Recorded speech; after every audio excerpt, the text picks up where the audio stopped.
السلام علیکم ورحمۃ اللہ وبرکاتہ نحمدہ ونصلی علی رسولہ الکریم رب اشرح لی صدری ویسر لی امری واحلل عقدۃ من لسانی یفقہوا قولی اللہم انفعنا بما علمتنا وعلمنا ما ينفعنا وزدنا علما سبحانک لا علم لنا الا ما علمتنا انک انت العلیم الحکیم اللهم طهر قلوبنا من النفاق وأعمالنا من الرياء وألسنتنا من الكذب فإنك تعلم خائنة الأعين وما تخفي الصدور.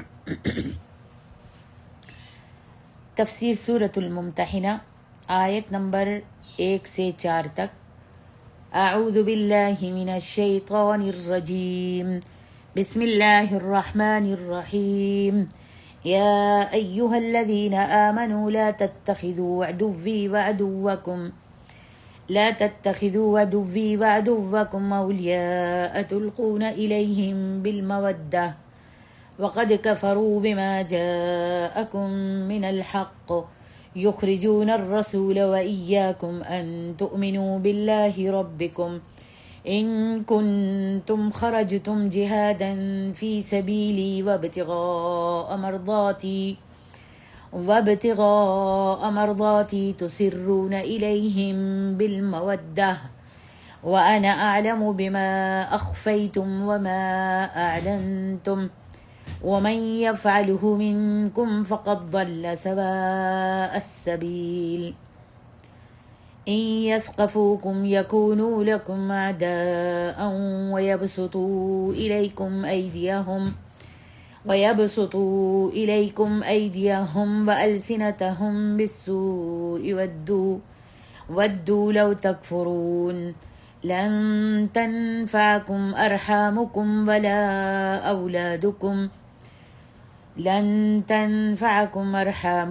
ولا أولادكم يوم القيامة يفصل بينكم والله بما تعملون بصير.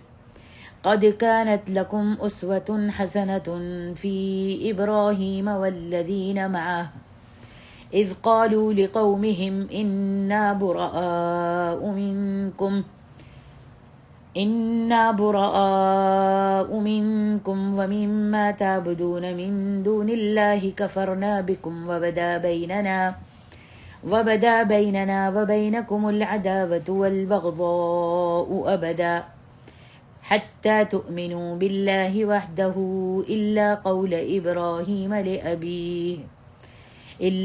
إبراهيم لأبيه لأستغفرن لك وما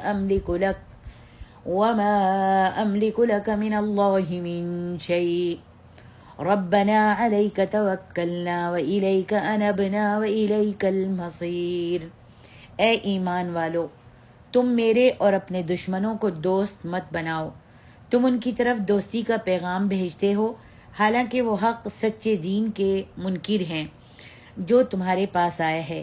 وہ رسول کو اور تمہیں بھی جلا وطن کرتے ہیں اس لیے کہ تم اپنے رب اللہ پر ایمان رکھتے ہو. اگر تم میرے راستے میں نکلے ہو جہاد اور میری رضا ڈھونڈنے کے لیے تو کفار کو دوست مت بناؤ. تم ان کو دوستی کا خفیہ پیغام بھیجتے ہو جبکہ میں خوب جانتا ہوں جو تم چھپاتے ہو اور جو ظاہر کرتے ہو. اور تم میں سے جو کوئی ایسا کرے گا تو یقیناً وہ سیدھی راہ سے بھٹک گیا.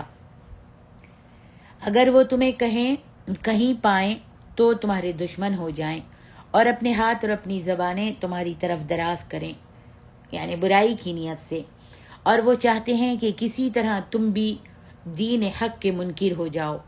تمہارے رشتے ناتے قیامت کے دن تمہیں ہرگز نفع نہیں دیں گے اور نہ تمہاری اولاد، اور وہ تمہارے درمیان فیصلہ کرے گا، اور اللہ سبحانہ و تعالی دیکھنے والا ہے جو تم عمل کرتے ہو.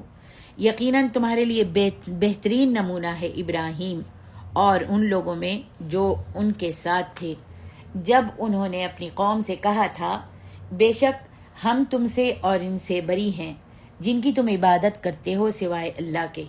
ہم تم سے منکر ہوئے، ہمارے اور تمہارے درمیان ہمیشہ کے لیے دشمنی اور بغض ظاہر ہو گیا ہے حتیٰ کہ تم اللہ اکیلے پر ایمان لے آؤ.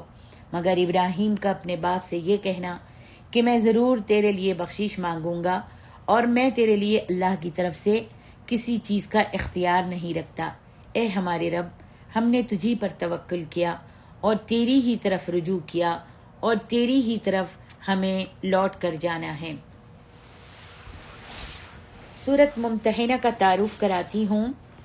سورت الممتحنہ مدنی سورت ہے۔ اس میں 13 آیات، 2 رکوع، 370 کلمات اور 1593 حروف ہیں۔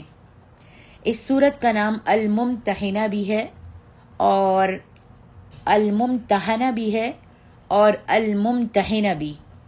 اس سورت مبارک کی آیت 10 میں حکم دیا گیا ہے کہ جو عورتیں ہجرت کر کے آئیں اور مسلمان ہونے کا دعویٰ کریں تو ان کا امتحان لیا جائے۔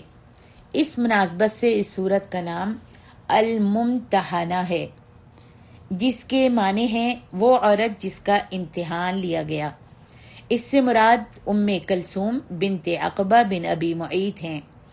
دوسرے نام الممتحنہ کے معنی ہیں امتحان لینے والی سورت۔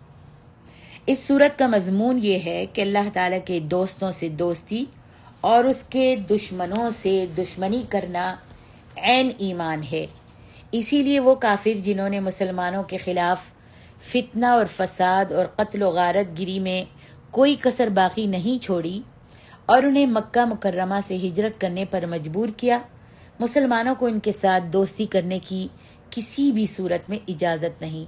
البتہ وہ کافر جنہوں نے مسلمانوں کے خلاف لڑائی اور کسی قسم کی اذیت پہنچانے میں کوئی حصہ نہیں لیا، ان کے ساتھ اچھا سلوک کرنا اور رشتہ داری کا خیال رکھنا جائز قرار دیا گیا ہے، کیونکہ اسلام انصاف پسند اور امن پسند دین ہے جو صرف مخالفوں اور دشمنوں کے خلاف اٹھ کھڑے ہونے کا حکم دیتا ہے۔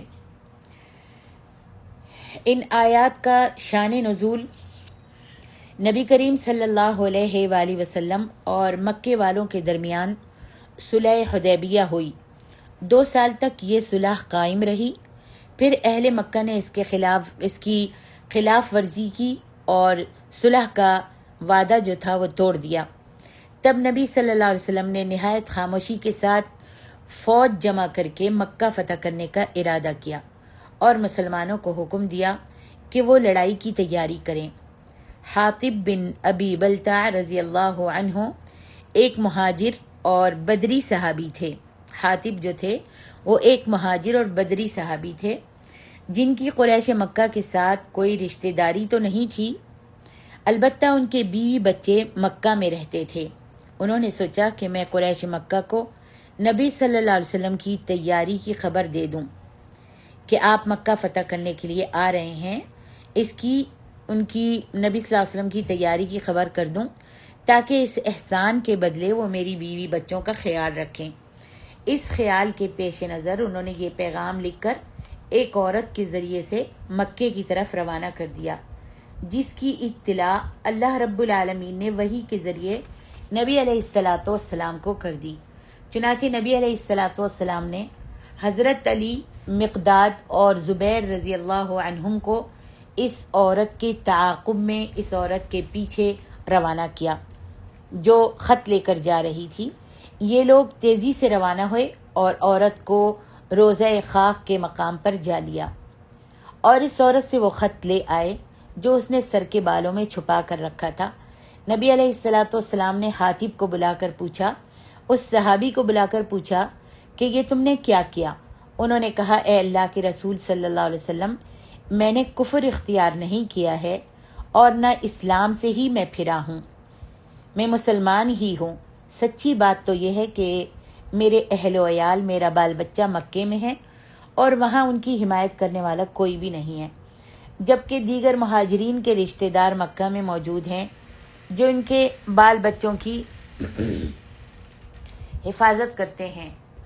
میں نے سوچا کہ اہل مکہ کو اطلاع کر دوں تاکہ وہ میرے احسان مند رہیں اور میرے بچوں کی حفاظت کریں۔ فتح و نصرت کے جو وعدے اللہ تعالیٰ نے آپ سے کیے ہیں وہ یقیناً پورے ہو کر رہیں گے، کسی کے روکے رک نہیں سکتے۔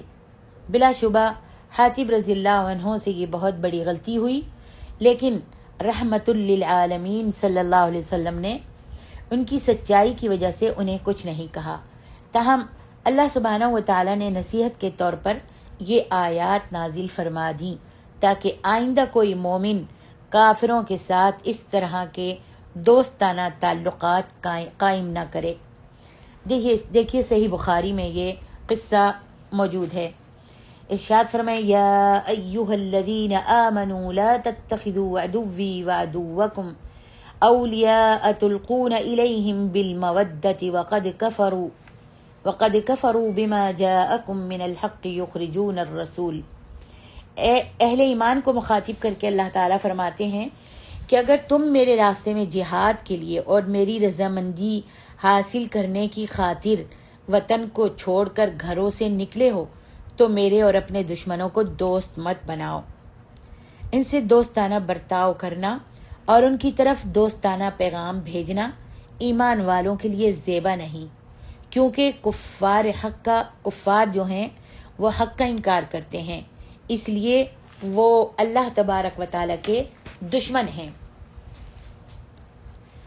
ان کنتم خرجتم جہادا فی سبیلی وابتغاء مرضاتی تسرون الیہم ان کنتم خرجتم جہادا فی سبیلی وابتغاء مرضاتی تسرون الیہم بالمودۃ وانا اعلم بما اخفیتم وما اعلنتم۔ اللہ تعالیٰ فرماتے ہیں کفار مکہ نے نبی صلی اللہ علیہ وسلم اور اہل ایمان کو سخت ایذائیں پہنچائیں۔ کفار مکہ نے نبی علیہ السلام کو اور جو ایمان لائے تھے ان سب کو بہت زیادہ تکلیفیں دیں، ان پر ظلم و ستم کے پہاڑ توڑے اور انہیں اپنا گھر بار چھوڑنے پر مجبور کر دیا، مکے سے مدینہ جانے پر مجبور کر دیا، ان کو ہجرت کرنے پر مجبور کر دیا۔ ان کا اصل کیا قصور تھا جو ان کے ساتھ اتنا برا سلوک کیا گیا؟ ان مسلمانوں کا جو ایمان لائے تھے، اللہ اور اس کے رسول پر ایمان لے آئے تھے اور اللہ کی وحدانیت کا، اکیلے اللہ کی یکتائی کا اقرار کر لیا تھا، ان کا کیا قصور تھا کہ اہل مکہ نے، کفار مکہ نے اتنا برا ان کے ساتھ سلوک کیا اور اتنی سخت ایذائیں اور تکلیفیں ان کو پہنچائیں؟ صرف یہی کہ وہ ایک اللہ سبحانہ و تعالیٰ کو کیوں مانتے ہیں؟ اے مومنوں، ذرا سوچو اس سے بڑی دشمنی اور ظلم کیا ہو سکتا ہے؟ اب تعجب ہے تم پر کہ تم ایسے دشمنان اسلام کی طرف دوستی کا ہاتھ بڑھاتے ہو۔ سوچو اللہ کی رضامندی کی خاطر ان کفار کو ناراض کر کے تم نے ہجرتیں کی اور اللہ تعالیٰ کے راستے میں جہاد کیا، اللہ کی رضامندی حاصل کرنے کے لیے تم نے ان کفار کو ناراض کیا، تم نے ہجرتیں کی، اپنے ملک کو جس میں تمہاری پیدائش ہوئی، جس میں تم بڑے ہوئے اور جس میں تمہارے خاندانوں کے خاندان رہتے ہیں، ان سب کو چھوڑ کر ہجرت کی اور اللہ تعالیٰ کے راستے میں جہاد کیا، کہ اب اپنی انہی دشمنوں تک نبی کی خبریں پہنچا کر ان سے دوستانہ تعلقات قائم کر کے ان کو راضی اور اللہ تعالیٰ کو ناراض کرنا چاہتے ہو؟ اللہ تعالیٰ فرماتا ہے وَأَنَا أَعْلَمُ بِمَا أَخْفَيْتُمْ وَمَا أَعْلَنْتُمْ وَمَنْ يَفْعَلُهُ مِنْكُمْ فَقَدْ ضَلَّ سَوَاءَ السَّبِيلِ۔ اس کے بعد اللہ تعالیٰ نے اپنی قدرت کاملہ کا اظہار کرتے ہوئے فرمایا کہ تم جو بھی عمل کرو، خواہ اس کو چھپا کر کرو، خواہ اعلانیہ کرو، خواہ پوشیدہ کرو، وہ سب اللہ تعالیٰ فرماتا ہے میرے علم میں ہے۔ میں تو عالم الغیب ہوں، میں تو سب کچھ جانتا ہوں، کائنات میں کوئی چیز بھی مجھ سے چھپ نہیں سکتی۔ اگر کوئی آدمی کسی کام کو دنیا والوں سے چھپا کر کرنا چاہے تو کیا اس کو اللہ تعالیٰ سے بھی چھپا لے گا؟ ہرگز نہیں۔ دیکھو حاتب رضی اللہ عنہ نے کس قدر کوشش کی کہ خط کے بارے میں کسی کو پتہ نہ چلے، لیکن اللہ سبحانہ و تعالیٰ نے اپنے نبی علیہ السلام کو اس کے متعلق اطلاع دے دی اور وقت سے پہلے راز فاش ہو گیا۔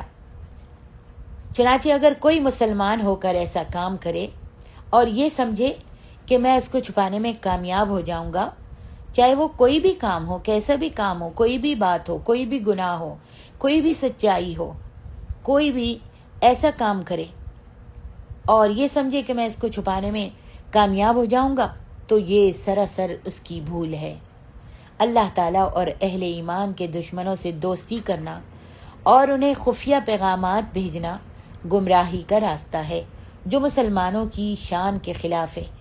آگے ارشاد ربانی ہے، ان یثقفوکم یکونوا لکم اعداء ویبسطوا الیکم ایدیہم والسنتہم بالسوء ودوا لو تکفرون۔ مسلمانوں کو کافروں سے کسی قسم کی بھلائی کی امید نہیں رکھنی چاہیے۔ مسلمان خواہ کتنی ہی رواداری، حسن سلوک اور دوستی کا اظہار کریں کافروں کے ساتھ، کفار انتہائی گہرے تعلقات اور دوستی کے باوجود کبھی مسلمانوں کے لیے خیر خواہ نہیں ہو سکتے۔ اگر مسلمان ان کے قابو میں آ جائیں، مسلمان اگر کافروں کے قابو میں آ جائیں تو وہ انہیں زبان سے تانے دیں گے اور ہاتھ سے قتل بھی کر دیں گے، اور اگر قتل نہ کر سکے تو قید کر دیں گے، یا اذیتیں پہنچانے میں کوئی بھی کسر باقی نہیں چھوڑیں گے۔ ان کی تو یہ شدید خواہش ہے کہ وہ انہیں بھی اپنی طرح کافر بنا لیں جو مسلمان ہوئے ہیں۔ ان کی ہمیشہ خواہش یہی رہتی ہے، اور خواہش ہے کہ وہ جتنے بھی مسلمان ہوئے ہیں ان کو اپنی طرح کافر بنا لیں۔ تو کیا اسلام اور مسلمانوں کے ایسے دشمن اب بھی اس لائق ہیں کہ ان کے ساتھ دوستانہ تعلقات قائم کیے جائیں؟ اللہ تعالیٰ کے بتانے کے باوجود، اللہ تعالیٰ کے علم غیب جان کر تم کو باخبر کرنے کے باوجود اب بھی اسلام اور مسلمانوں کے ایسے دشمن اب بھی اس لائق ہیں کہ ان کے ساتھ دوستیاں رکھی جائیں اور ان سے اچھے تعلقات قائم کیے جائیں؟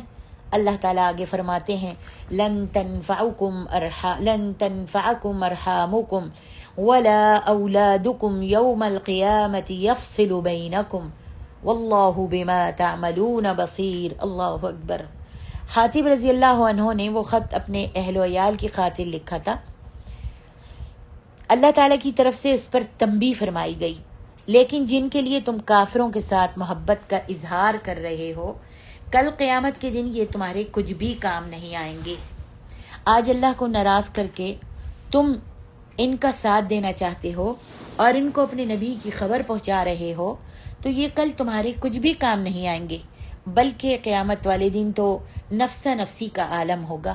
صورتحال یہ ہوگی جس کا تذکرہ اللہ تعالیٰ نے سورۃ عبس میں فرمایا ہے، یوم یفر المرء من اخیہ وامہ وابیہ وصاحبتہ وبنیہ۔ اس دن آدمی اپنے بھائی سے بھاگے گا، بھائی بھائی سے بھاگے گا، ماں اپنے بیٹے سے اور بیٹا ماں سے بھاگے گا، بیوی اپنے شوہر سے اور شوہر اپنی بیوی سے، اللہ اکبر، اور بیوی اپنے بیٹوں سے بھاگے گی۔ کیا نفسا نفسی کا عالم ہوگا، کیا حال ہوگا اس وقت جب کوئی کسی کے کام نہیں آئے گا۔ ایک نیکی کے لیے، صرف ایک نیکی کے لیے بیٹا اپنی ماں کے پاس جائے گا اور ماں سے کہے گا کہ اماں، دنیا میں تم میرا کتنا خیال رکھتی تھی، اب تم مجھ کو ایک نیکی دے دو، آج مجھے صرف ایک نیکی کی ضرورت ہے۔ ماں کہے گی کہ بیٹا وہ دنیا تھی، اب آخرت ہے، میں دنیا میں تمہارا خیال رکھتی تھی، اگر تیرے پاس نیکی ہے تو مجھ کو نیکی دے دے تاکہ میں جنت میں چلی جاؤں۔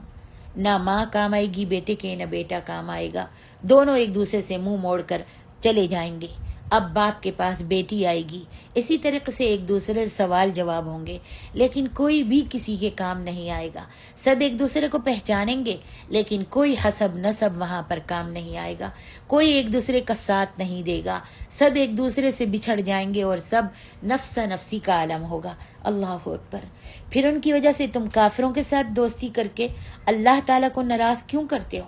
جب ہمارا یہ حال ہوگا قیامت والے دن تو ظاہر بات ہے جب ماں باپ ایک دوسرے کے کام نہیں آئیں گے، اولاد اپنی ماں باپ کے کام نہیں آئے گی، بیوی اپنے شوہر اپنی بیوی کے کام نہیں آئے گا، تو پھر یہ کافر جن کا تم دنیا میں ساتھ دے رہے ہو اور ان سے دوستیاں کر رہے ہو اور دوستیاں کر کے اللہ کی ناراضگی مول لے رہے ہو، تو پھر یہ سوچو کہ یہ کافر جب اپنے عزیز و اقارب اپنے ایک دوسرے کے کام نہیں آئیں گے تو کافر کیسے تمہارے کام آ سکتے ہیں؟ تم اللہ تعالیٰ کو دنیا میں کیوں ناراض کر رہے ہو؟ یاد رکھو، اصل چیز جو ہے وہ اللہ تعالیٰ کی رضامندی ہے۔ اگر وہ راضی ہو جائے تو اس کے فضل و کرم سے سارے معاملات ٹھیک ہو جاتے ہیں، اور اگر وہ ناراض ہو جائے تو دنیا کی کوئی طاقت انسان کے کچھ کام نہیں آ سکتی۔ اور جو کچھ بھی تم کر رہے ہو اللہ سبحانہ و تعالیٰ اس کو خوب دیکھ رہا ہے۔ اللہ اکبر۔ آگے ارشاد ربانی ہے، قد كانت لكم اسوة حسنة في ابراہیم والذین معه۔ کافروں کے ساتھ دوستانہ تعلقات قائم کرنا منع ہے۔ اس مسئلے کی مزید وضاحت کے لیے اللہ تعالیٰ نے حضرت ابراہیم علیہ السلام کی مثال دی اور فرمایا کہ اے مومنو، یقیناً ابراہیم علیہ السلام اور ان کے ساتھیوں میں تمہارے لیے بہترین نمونہ ہے، لہذا تم بھی ان کی پیروی کرو۔ ابراہیم علیہ السلام اور جو لوگ ان پر ایمان لائے تھے ان کی پیروی کرو۔ ان سب نے اپنی قوم سے صاف صاف الفاظ میں یہ کہہ دیا تھا۔ آپ پیچھے بھی کئی مرتبہ حضرت ابراہیم علیہ السلام کا اور ان کے والد کا قصہ آپ نے پڑھا ہے۔ سبحان اللہ، کتنا پیارا قصہ ہے کہ حضرت ابراہیم علیہ السلام اپنے ماں باپ کو چھوڑ کر، اپنے قبیلہ کنبہ کو چھوڑ کر ایک طرف ہو گئے تھے، اور ملت ابراہیمی جو ہے، دین ابراہیمی ہمارا دین ہے۔ انہوں نے اتنی کوشش کی تھی، انہوں نے جہاد کیا تھا، ان پر کیا کیا تکلیفیں نہ آئیں۔ انہوں نے اپنے شہر کو اور اپنے ماں باپ کو چھوڑ دیا تھا۔ ان سب نے اپنی قوم سے صاف صاف الفاظ میں یہ بھی کہہ دیا تھا کہ تمہارے کفر و شرک پر ہونے کی وجہ سے ہمارا اور تمہارا کوئی تعلق نہیں ہے۔ تم اللہ تعالیٰ کے ساتھ شرک کرتے ہو اور اس کے احکام کی بالکل کوئی پرواہ نہیں کرتے، اس لیے ہمارا تمہارے ساتھ کوئی رشتہ نہیں ہے اور نہ ہمیں ذرہ بھر تمہاری کوئی پرواہ ہے۔ ہماری تمہارے ساتھ یہ دشمنی اور لا تعلقی اس وقت تک رہے گی جب تک تم کفر و شرک چھوڑ کر توحید کو نہ اپنا لو گے۔ ہاں، اگر تم ایک اللہ کے ماننے والے بن جاؤ تو پھر یہ دشمنی دوستی میں اور یہ بغض و نفرت محبت میں بدل جائے گی۔ حضرت ابراہیم علیہ السلام نے توحید کی خاطر، اللہ کی وحدانیت کی خاطر تمام رشتوں کو، تمام قوم کو چھوڑ دیا تھا، یہاں تک کہ ملک کو بھی انہوں نے چھوڑ دیا تھا۔ اللہ اکبر، اور صرف اللہ کے ہو کر رہ گئے تھے۔ آج ہم نے کس کو چھوڑا ہے اللہ کی خاطر؟ آج تو ہمارے وہی دوست ہیں، احباب ہیں، انہی کی ہم آہو بھگت کرتے ہیں جو شرک و بدعت میں مبتلا ہیں، جو شرک کی دلدل میں پھنسے ہوئے ہیں۔ ہم ان کا ہی ساتھ دیتے ہیں، ان کے ساتھ ہی ہماری اٹھک بیٹھک ہے، ان کے ساتھ ہی ہمارا آنا جانا ملنا جلنا ہے، انہی کی آو بھگت ہم کرتے ہیں۔ ہم ان سے اس لیے ان کو دین کی نصیحت نہیں کرتے، توحید کی دعوت نہیں دیتے کہ یہ ہم سے ناراض ہو جائیں گے، برادری والے ہیں، یہ ناراض ہو جائیں گے، برادری ناراض ہو جائے گی۔ اللہ ناراض ہوتا ہے تو ہو جائے، لیکن برادری ناراض نہ ہو۔ ابراہیم علیہ السلام حالانکہ اللہ کے رسول تھے، انہوں نے کیا کیا؟ انہوں نے اپنی پوری برادری کو ناراض ہوتے ہوئے چھوڑ دیا، کہا ناراض ہوتے ہو تو ہو جاؤ، میں تم لوگوں سے بیزار ہوں، میں تم سے بیزار ہوں، انا براء منکم، میں تم سے بری ہوں۔ اللہ اکبر، ہم تم سے بری ہیں۔ اللہ اکبر، اور کس چیز سے؟ وَمِمَّا تَعْبُدُونَ مِن دُونِ اللَّهِ، اور ان چیزوں سے بھی جن کی تم عبادت کرتے ہو اللہ کے سوا، ہم ان سے بری ہیں، میں ان سے برات کا اظہار کرتا ہوں۔ آج ہم نے اللہ کے لیے کیا چھوڑا ہے؟ دیکھیں، غور کریں، اپنے نفس کا محاسبہ کریں۔ جو بھی توحید کو نہیں مانتا اور قبر کا پجاری ہے، قبر پر جا کر چادریں چڑھاتا ہے، یا پھر نظر و نیازیں اور بکرے ذبح کرتے ہیں قبروں پر جا کر، میری محترم ماں اور عزیز بہنوں، یہ شرک ہے۔ اللہ کا شریک ٹھہرانا سب سے بڑی اللہ کے لیے گالی ہے۔ تو کبھی بھی اللہ کا شریک مت ٹھہراؤ، حضرت ابراہیم کی طرح بن جاؤ۔ تمہارے اور میرے رسول محمد صلی اللہ علیہ وسلم کو کتنی تکلیفیں دی گئیں، کس لیے دی گئیں؟ کس لیے مکے سے ہجرت کرنے پر مجبور کیا گیا؟ کس لیے تکلیفیں دی گئیں آپ کے صحابیوں کو؟ کتنا پتھروں سے مارا گیا، کتنا آپ کو ساحر، جادوگر اور مجنون کہا گیا، کتنی مذمت آپ کی گئی، لیکن نبی علیہ السلام نے توحید کا نعرہ لگانا، اللہ تبارک و تعالی اکیلے کو ماننا نہیں چھوڑا۔ کہا کہ میں اللہ رب العالمین کی عبادت کرتا ہوں اور اسی اکیلے اللہ کی عبادت کے لیے، پوجا کے لیے، اس کے آگے جھکنے کے لیے تم کو دعوت دیتا ہوں۔ اللہ تبارک و تعالیٰ جو ہے وہ اکیلا واحد لا شریک ہے، اس کا کوئی شریک نہیں، اس کا کوئی ساجی نہیں، اس کا کوئی ساجی نہیں، کوئی مشیر نہیں، کوئی اس کا وزیر نہیں۔ وہ جو چاہتا ہے، جب چاہتا ہے، جیسے چاہتا ہے کرتا ہے، اس کو کوئی بھی نہیں پوچھ سکتا کہ تو نے یہ کام کیوں کیا۔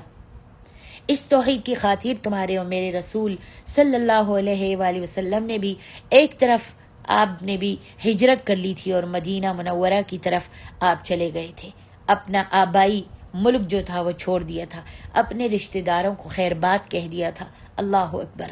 آپ کے دل میں حالانکہ مکے کی بڑی محبت تھی، بیت اللہ کی بڑی محبت تھی، اور ہر وقت آپ کے دل کے اندر تکلیف تھی کہ یہ مکہ میرے اللہ کا گھر ہے، یہ کعبہ جس کو میں چھوڑ کر جا رہا ہوں۔ جس وقت جا رہے تھے اس وقت آپ کی آنکھوں سے آنسو نکل رہے تھے، اور آپ نے مکے کی زمین کو مخاطب ہو کے کہا تھا کہ تو سب سے پیاری زمین ہے، تو جانتی ہے کہ تو سب سے زیادہ پیاری زمین ہے، ساری زمینوں میں سب سے زیادہ پیاری ہے، اور اللہ تبارک و تعالیٰ کی سب سے پیاری زمین ہے، اور میں تجھ سے محبت کرتا ہوں اس لیے کہ اللہ تجھ سے محبت کرتا ہے۔ اگر مکے والے اہل مکہ، کفار مکہ اگر مجھے اس زمین کو چھوڑنے پر مجبور نہ کرتے تو میں کبھی بھی تجھ کو چھوڑ کر نہ جاتا۔ تو یہ کس لیے چھوڑا تھا؟ کس واسطے چھوڑا تھا؟ اللہ کی رضا حاصل کرنے کے لیے، اللہ کی توحید کے لیے، اللہ کی وحدانیت کا اقرار کیا تھا۔ آج انہی کی امت، مجھے نہیں معلوم کہ قیامت والے دن اپنے رسول کو کیا منہ دکھائے گی، جنہوں نے جگہ جگہ شرک کے اڈے بنائے ہوئے ہیں، مسجدیں ویران پڑی ہیں، مسجدیں خالی پڑی ہیں، لیکن جو قبر خانے ہیں، قبریں ہیں، درگاہیں ہیں، وہ بھری پڑی ہیں۔ قبروں کا اتنا احترام ہے کہ جوتی بھی نیچے، باہر اگر اوپر ہے مالے پہ تو سیڑھیوں کے نیچے جوتی، سیڑھیوں کے پاس نیچے جوتی کو اتار کر اوپر جایا جاتا ہے۔ اتنا ادب ہے، اتنا احترام ہے، کوئی وہاں زور سے نہ بولے۔ مسجدوں کا کوئی احترام نہیں، مسجدوں میں نفسا نفسی ہے، مسجدوں میں یہ تمہارا مذہب، یہ میرا مذہب، مسجدوں میں زور زور سے بولا جاتا ہے، مسجدوں کا کوئی ادب نہیں ہے۔ اللہ اکبر۔ آج ہم اللہ یہ کر رہے ہیں اس دنیا میں، تو اللہ رب العالمین کو اور اللہ کے رسول کو، جنہوں نے اتنی تکلیفیں اٹھا کر ہم تک توحید کی دعوت دی، توحید کا پیغام پہنچایا، ہم کیا نبی علیہ السلام کو قیامت والے دن منہ دکھائیں گے؟ میری محترمہ اور عزیز بہنوں، جو شرک کرتی ہیں، جو قبروں پہ جاتے ہیں اور نیازیں اور منتیں اور نظریں چڑھاتے ہیں قبر والوں کے نام پر، اٹھتے بیٹھتے ان کو پکارتے ہیں، ان کو حاجت روا سمجھتے ہیں، یا ان کو کہتے ہیں کہ یہ اللہ تبارک و تعالیٰ کے پاس ہماری دعا کو پہنچاتے ہیں، واسطے اور وسیلے مانتے ہیں اللہ کے۔ رک جاؤ، ٹھہر جاؤ، اللہ کے آگے توبہ کر لو۔ کوئی واسطہ وسیلہ اللہ کے آگے نہیں چلتا، کوئی بھی کسی کا بھی واسطہ وسیلہ نہیں چلتا۔ ہر ایک کے اپنے نیک اعمال اس کے کام آئیں گے۔ کوئی بھی اللہ تبارک و تعالیٰ کسی واسطے وسیلے کا محتاج نہیں ہے، وہ ڈائریکٹ سنتا ہے ہر کسی کی فریاد، ہر بے کس و ناکس کی فریاد، ہر بے بس کی فریاد، ہر مشکل میں پڑے ہوئے انسان کی فریاد، ہر خوشی میں آئے ہوئے انسان کی فریاد اللہ رب العالمین ڈائریکٹ سنتا ہے۔ اس نے کہا قرآن میں ادعونی استجب لکم، مجھ کو پکارو میں تمہاری فریاد کو قبول کروں گا۔ کہاں ہم نے قرآن کے اس حکم کو پیٹ پیچھے ڈال دیا، اور ہم اپنی سہیلیوں کے کہنے پر، اپنی برادری، اپنے بہن بھائیوں کے کہنے پر شرک کرنے میں مبتلا ہو گئے، شرک کی دلدل میں پھنس گئے کہ بھئی اللہ تو سنتا نہیں ہے، اللہ تو سنتا نہیں ہے، اللہ تو دیتا نہیں ہے، باجی کب سے مانگ رہے ہیں، ہم گناہگار ہیں نا اس لیے ہماری سنتا نہیں ہے۔ اور یہ جو قبر والے ہیں یہ پہنچے ہوئے ہیں، یہ اللہ سے مل گئے ہیں، اور یہ اللہ کے پاس جا کر ہمارا واسطہ، ہم ان کا واسطہ لیتے ہیں، یہ وسیلہ ہیں، یہ ہم ان کا واسطہ لیتے ہیں، یہ جا کر اللہ سے سفارش کریں گے اور ہمارے ہاں اولاد ہو جائے گی، ہماری بگڑی بن جائے گی، نعوذ باللہ۔ میری بہنوں، اتنا اپنے اندر ایمان کی قوت پیدا کرو، اتنی توحید کی للکار اور توحید کی چاشنی پیدا کرو کہ تم یہاں کہو زمین پر یا اللہ، اور اللہ آسمان سے جواب دے لبیک یا عبدی، آسمان سے تم کو جواب دے لبیک یا عبدی۔ اے مسلمان، تیرے اندر، تیری للکار میں، تیری پکار میں اتنی طاقت ہونی چاہیے، اتنی تیرے دل کے اندر وحدانیت کی چاشنی ہونی چاہیے، اور اللہ کی رضامندی تجھے معلوم ہونی چاہیے کہ اللہ کس چیز سے راضی ہوگا۔ جب میں پکاروں گی تو اللہ میری دعا کو قبول کرے گا اور نامراد نہیں پھیرے گا۔ ارشاد ربانی ہے، الا قول ابراہیم لابیہ لاستغفرن لک وما املک لک من اللہ من شیء۔ یہاں پر اللہ تبارک و تعالی ارشاد فرما رہے ہیں کہ ابراہیم علیہ السلام نے یہ کہا اپنے باپ سے کہ میں ضرور تمہارے لیے مغفرت طلب کروں گا، اللہ اکبر، اور میں نہیں اختیار رکھتا تیرے لیے اللہ کی طرف سے کسی چیز کا بھی، یعنی میں تجھ کو ہدایت نہیں دے سکتا، میں تجھے ہدایت کی طرف بلا سکتا ہوں، دعوت دے سکتا ہوں، پیغام پہنچا سکتا ہوں اللہ کا کہ اللہ ایک ہے، اور یہ جتنے بھی بت ہیں جن کی تم پوجا کرتے ہو یہ سب جھوٹے ہیں، باطل ہیں، یہ کچھ بھی نہیں دے سکتے، جو اپنے منہ سے مکھی نہیں اڑا سکتے، جو اپنے آپ کو میری مار سے نہیں بچا سکے۔ جب ابراہیم علیہ السلام نے ان بتوں کو توڑ دیا تھا اور کسی کا ہاتھ، کسی کی ٹانگ، کسی کی گردن جب کاٹ دی تھی، اور پھر وہ کلہاڑا جو تھا وہ بڑے بڑے بت کے ہاتھ کے اوپر رکھ کر آ گئے تھے، تو کہا کہ جب وہ نہیں بچا سکتے تو تم کو کیا بچا سکیں گے جو اپنے آپ کو نہیں بچا سکا میری مار سے، اور جو اپنے پاس اپنے منہ کے پاس سے مکھی اڑانے کی طاقت نہیں رکھتے، تم ان کو پکار رہے ہو جو کچھ بھی اختیار نہیں رکھتے۔ حضرت ابراہیم بھی یہاں بے بسی ظاہر کر رہے ہیں، کہتے ہیں وما املک لک من اللہ من شیء، اے میرے ابا جان، میں آپ کے لیے استغفار تو کر سکتا ہوں، آپ کو ہدایت نہیں دے سکتا، ہدایت کی طرف بلا تو سکتا ہوں، ہدایت جو ہے اللہ کی طرف سے آتی ہے، میں اختیار نہیں رکھتا کہ میں آپ کو ہدایت دے دوں۔ اللہ اکبر۔ ماننے والوں کے لیے یہ چند الفاظ پورے قرآن مجید کے اندر کافی ہیں، توحید ماننے والوں کے لیے جو واسطہ و وسیلہ استعمال کرتے ہیں۔ یہ حضرت ابراہیم جو زندگی میں کہہ رہے ہیں کہ اے میرے ابا جان، میں تمہارے لیے استغفار تو کر لوں گا، بخشش کی دعا مانگ لوں گا، ہدایت کی دعا مانگ لوں گا، لیکن میں آپ کو اختیار نہیں رکھتا کہ آپ کو ہدایت دے سکوں۔ ہدایت دینے والی ذات اللہ کی ذات ہے۔ فرمایا ربنا علیک توکلنا، اے ہمارے رب تجھی پر ہم نے توکل کیا ہے، وَإِلَيْكَ أَنَبْنَا، اور تیری ہی طرف ہم رجوع کرتے ہیں، وَإِلَيْكَ الْمَصِيرُ، اور تیری ہی طرف ہمارا لوٹنا ہے۔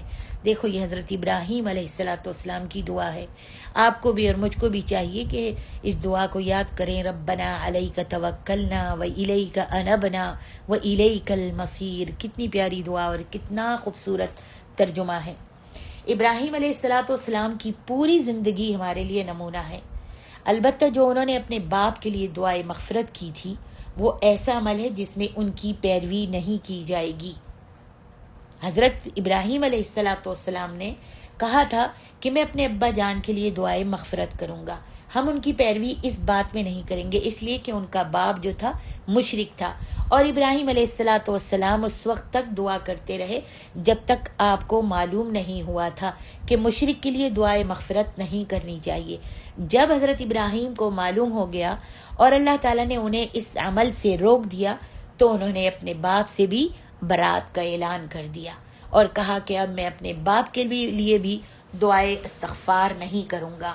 اللہ تعالیٰ نے فرمایا وَمَا كَانَ اسْتِغْفَارُ إِبْرَاهِيمَ لِأَبِيهِ إِلَّا عَن مَّوْعِدَةٍ وَعَدَهَا إِيَّاهُ فَلَمَّا تَبَيَّنَ لَهُ أَنَّهُ عَدُوٌّ لِلَّهِ تَبَرَّأَ مِنْهُ ان ابراہیم الاواہ حلیم۔